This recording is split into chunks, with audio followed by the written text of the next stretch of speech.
Hi,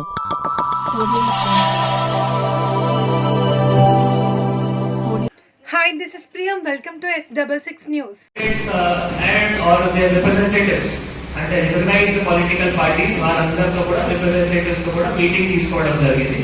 వారికి nomination paper form 2A కానీ తర్వాత ఫార్మ్ 26 అఫిడవిట్ కానీ తర్వాత దీంతో పాటు వాళ్ళు ఏమేం చేయాలి, ఏమేం చర్య తీసుకోవాలి, ఏమేం గైడెన్స్ ఫాలో చేయాలి అవి కూడా చెప్పడం జరిగింది. ఫర్ ఎగ్జాంపుల్ 100 మీటర్ పెరిఫెరీ ఉంది.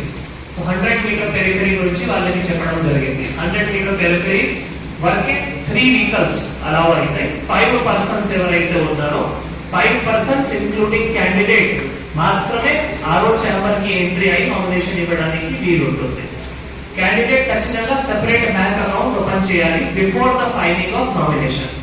క్యాండిడేట్ ఖచ్చితంగా సెక్యూరిటీ డిపాజిట్ నామినేషన్ టైం అప్పుడు క్యాష్ ద్వారా ఇవ్వచ్చు, లేదు నామినేషన్ చేసే ముందు అక్కడ ఎక్కడైనా గవర్నమెంట్ ట్రెజరీ కానీ లేదు ఆర్బీఐ సంబంధించిన ఎక్కడైనా ట్రెజరీ డిపాజిట్ ఉంటే అక్కడ 12,500 రూపీస్, జనరల్ గా 25,000 ఉంటుంది. కానీ మనం ఎస్టీ రిజర్వ్ కాన్స్టిట్యుయెన్సీ ఉంది కాబట్టి 12,500 రూపీస్ సంబంధించిన వాళ్ళు మాకు రిసీప్ట్ కూడా ఇవ్వాల్సిన ఉంటుంది.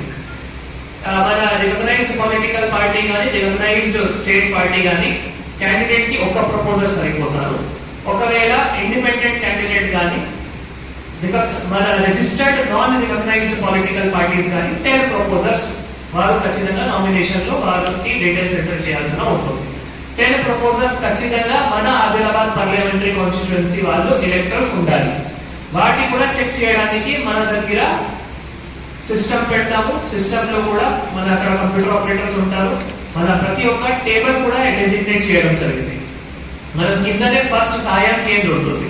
సాయం కేంద్రంలో తహసీల్దార్ ఆదిలాబాద్ రూరల్ అండ్ వారి టీం ఉంటాయి.